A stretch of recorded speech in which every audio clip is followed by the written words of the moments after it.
Hi friends, ఈ రోజు క్లాస్లో మనం after ఎఫెక్ట్స్లో Mahesh Babu latest movie Sarileru నీకెవరు మూవీకి సంబంధించిన టైటిల్ యానిమేషన్ మన ఆఫ్టర్ ఎఫెక్ట్స్ ఎలా క్రియేట్ చేయొచ్చో ఈ రోజు క్లాస్లో చూద్దాం. ఫస్ట్ మీరు కొన్ని సోర్స్ ఫైల్స్ డౌన్లోడ్ చేసుకోవాలి. ఆ లింక్ మీకు కింద డిస్క్రిప్షన్ ఉంటుంది. మీరు డౌన్లోడ్ చేసుకున్న తర్వాత ఈ 3 ఫైల్స్ ఆ ఫోల్డర్లో ఉంటాయి. మీరు ఒకసారి చూడండి. ఓకే, నెక్స్ట్ వచ్చేసరికి ఫ్రెండ్స్, ఈ ట్యూటోరియల్కి 1000 లైక్స్ టార్గెట్ ఇస్తున్నా. ఇదంతా మీ చేతిలో ఉంటుంది. మీరు లైక్ చేసి నన్ను సపోర్ట్ చేయండి. మీకోసం ఇంకా చాలా వీడియోస్ తీసుకొస్తా. ఓకే, క్లాస్ స్టార్ట్ చేద్దాం. ఆఫ్టర్ ఎఫెక్ట్స్, నాకు ఫస్ట్ ఒక కాంపోజిషన్ కావాలి. దీనికోసం కాంప్ ఐకాన్. ఓకే, నెక్స్ట్ ఇందులో నాకు టైటిల్ ఫైల్ ఉంది. చూడండి, ఇది పిఎన్జీ ఫార్మేట్లో ఉంది. ఇదేంటంటే ఇల్లుస్ట్రేటర్లో డిజైన్ చేసుకున్న ఫైలు. మీకు టైటిల్లో కూడా ఇది ఇల్లుస్ట్రేటర్లోనే డిజైన్ చేశారు. ఇది అయితే ఫాంట్ అయితే కాదు. నెక్స్ట్ ఈ file drag and drop to after effects project panel. Just drag and drop to time line. చూడండి, ఇది పిఎన్జీ ఫార్మేట్లో ఉంది. నాకేంటంటే ఆటో ట్రేస్ చేసుకొని ఒక పాత్ రూపంలో తీసుకొచ్చుకుంటున్నాను. దీనికోసం ఈ లేయర్ సెలెక్ట్ చేసుకొని పైన లేయర్లో ఆటో ట్రేస్. ఓకే, సేమ్ లేయర్లో నాకు ఆటో ట్రేస్ అవ్వాలి. దీనికోసం ఈ ఆప్షన్ అయితే నేను పెట్టట్లేదు. అప్లై టు న్యూ లేయర్ అనే ఆప్షన్ తీసుకోకుండా ఓకే ట్యాప్ చేస్తున్నా. ఆటోమేటిక్గా సేమ్ లేయర్లో ఆటో ట్రేస్ అయింది. ఓకే, నెక్స్ట్ ఇది నాకు ఎలిమెంట్ 3Dలోకి వెళ్ళాలి. దీనికోసం ఒక సాలిడ్ లేయర్ తీసుకున్నాం. Time line, right click, new solid. Okay, next వచ్చేసరికి ఎఫెక్ట్లో వీడియో కాపీరైట్లో ఎలిమెంట్. ఓకే, నెక్స్ట్ ఈ లేయర్ నేను ఎలిమెంట్ 3Dలోకి తీసుకెళ్లాలంటే ఫస్ట్ ఇక్కడ కస్టమ్ లేయర్స్లో చూడండి, కస్టమ్ టెక్స్ట్ అండ్ మాస్క్. ఇది ఓపెన్ చేసుకొని లేయర్ 1లో ఈ లేయర్ సెలెక్ట్ చేసుకుంటున్నాను. ఓకే, నెక్స్ట్ పైకి వెళ్ళి సీన్ సెటప్. ఆటోమేటిక్గా మనం ఎలిమెంట్ 3D ఓపెన్ అవుద్ది. ఇక్కడ మన పైన ఎక్స్ట్రూడ్ ఆప్షన్ క్లిక్ చేయగానే ఆటోమేటిక్గా మన టెక్స్ట్ అనేది ఇలాగా వచ్చింది. 3Dలో మనకి ఇలా మోడిఫై అయింది. ఓకే, నాకు కొంచెం సైజ్ తగ్గాలంటే ఏం లేదు, స్కేలింగ్ చేసుకుంటున్నా. షార్ట్ కట్ వచ్చేసరికి ఆర్. జస్ట్ ఇలాగా స్కేల్ తగ్గించుకోవచ్చు. ఓకే, నెక్స్ట్ వచ్చేసరికి టెక్స్చర్ ఫైల్స్ వచ్చేసరికి ప్రీసెట్స్ ఉంటాయి. మనకి కొన్ని డిఫాల్ట్ ప్రీసెట్స్ ఉంటాయి. చూడండి, ఇందులో ఒక సెలెక్ట్ చేసుకుంటున్నాను. జస్ట్ డబుల్ క్లిక్ చేస్తే ఆటోమేటిక్గా దానికి అప్లై అవుతుంది.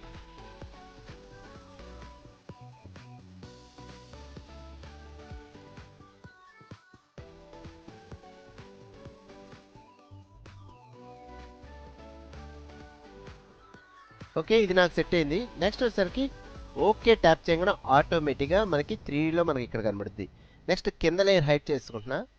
ఓకే, నెక్స్ట్ కొంచెం సైజ్ అనేది పెరగాలి. దీనికోసం గ్రూప్ 1లో పార్టికల్ లుక్లో ఇక్కడ సైజ్ ఉంటుంది. సైజ్ కొంచెం పెంచుకుందాం. ఓకే, నెక్స్ట్ వచ్చేసరికి బ్యాక్గ్రౌండ్ కూడా నేను ఆల్రెడీ మీకు కింద డిస్క్రిప్షన్లో డౌన్లోడ్ లింక్ రూపంలో ఇచ్చాను. అది కూడా మనం ఇంపోర్ట్ చేసుకుందాం. జస్ట్ ఫోల్డర్లోకి వెళ్ళి బ్యాక్గ్రౌండ్ ఇది just drag and drop to after effects project panel. Just drag and drop to time line. చూడండి, బ్యాక్గ్రౌండ్ వచ్చింది. ఓకే, ఇప్పుడు టైటిల్ వరకు మనం యానిమేషన్ చేసుకోవాలి. ఎలిమెంట్ 3D లేయర్ సెలెక్ట్ చేసుకొని ఇక్కడ మనకు ఆప్షన్స్లో ఇక్కడ పార్టికల్ రొటేషన్ ఓపెన్ చేసుకొని చూడండి, రొటేషన్ వచ్చేసరికి ఎక్స్ రొటేషన్. చూస్తే మనకి ఇలాగ రొటేట్ అవుతుంది. నెక్స్ట్ వచ్చేసరికి 1 సెకండ్కి వెళ్ళంగానే ఈ X rotation stopwatch. Next starting key ఫ్రేమ్కి వచ్చి ఈ రొటేషన్ వచ్చేసరికి నాకు ఇలాగ ఉండాలి. చూడండి, ఇలాగ మనకి యూ ట్యాప్ చేస్తే మనకి కీ ఫ్రేమ్స్ కనబడతాయి. ఓకే, నెక్స్ట్ అలాగే స్కేలింగ్ కూడా జరగాలి. ఇక్కడికి వచ్చేసరికి స్కేలింగ్ సేమ్ పొజిషన్లో ఉండాలి. జస్ట్ ఎస్ ట్యాప్ చేయగానే ఆటోమేటిక్గా స్కేల్ ఆప్షన్స్ వస్తాయి. ఇక్కడ స్టాప్ వాచ్.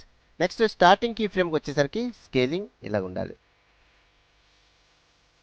ఓకే, నెక్స్ట్ అలాగే position shortcut P position. Next U click చేస్తే మనకి కీ ఫ్రేమ్స్ కనబడతాయి. నెక్స్ట్ ఇక్కడికి వచ్చేసరికి పొజిషన్ నాకు ఇక్కడ ఈ పొజిషన్లో ఉండాలి. Shortcut P position, stopwatch. Next starting key ఫ్రేమ్కి వచ్చి పొజిషన్ వై పొజిషన్ కిందకి వెళ్ళాలి. ఓకే, ఇప్పుడు ఒకసారి ప్లే చేసి చూద్దాం. Just play space bar. Okay, మనకి మధ్యలో వచ్చేసరికి రొటేషన్ కొంచెం రొటేట్ అవ్వాలి. దీనికోసం ఇక్కడ ఎక్స్ రొటేషన్ కొంచెం పెంచుకుంటున్నాం.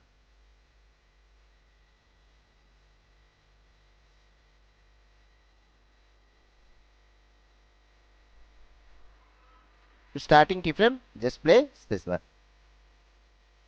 ఓకే, నెక్స్ట్ ఈ కీ ఫ్రేమ్స్ అన్ని కనబడాలంటే షార్ట్కట్ యూ.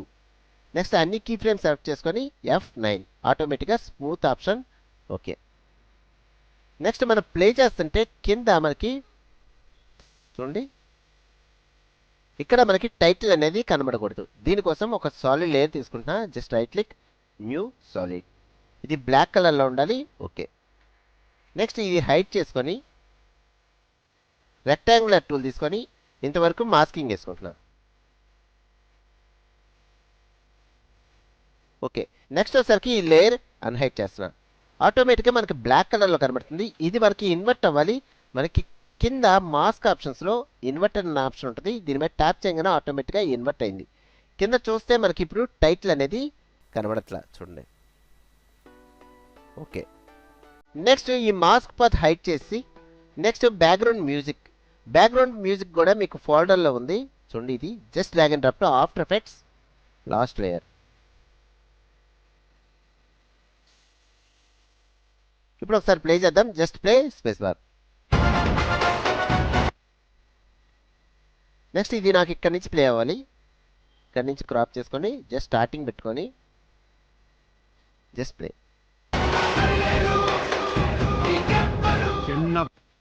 ఓకే. ఇక్కడ దాకా నాకు ఈ కాంపోజిషన్ ఎండ్ అయిపోవాలి. Short cut N. పైన రైట్ క్లిక్ చేసి trim comp to work area అనగానే మన వర్క్ ఏరియా మొత్తం మనం తీసుకున్న లేయర్స్ వరకే కనబడతాయి. Okay. Starting key frame just టైల్డ్కి ఎస్కేప్ కింద టైల్డ్కి అనే ఆప్షన్ ఉంది. క్లిక్ చేస్తే ఫుల్ స్క్రీన్ మోడ్లో కనబడుతుంది. Just play space bar.